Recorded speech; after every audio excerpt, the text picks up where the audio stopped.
तुम्हाला प्रश्न विचारणार आहे, त्या प्रश्नाचं उत्तर द्यायचंय तुम्हाला. हा, एका शेतकऱ्याकडे 4 घोडे व 3 बैल आहेत, तर त्याचे पाय किती?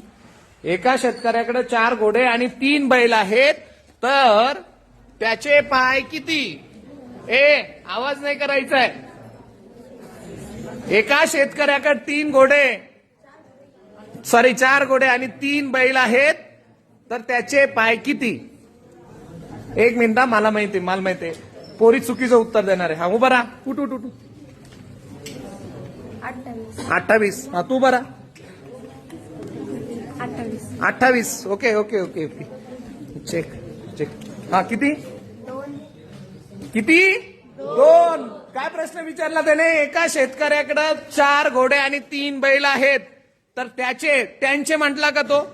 मराठी भाषाच अशी एका शब्दाला त्याचा अर्थ बदलतो. त्याचे विचारले, मग त्या शेतकऱ्याचे पाय किती असेल? किती असेल ग?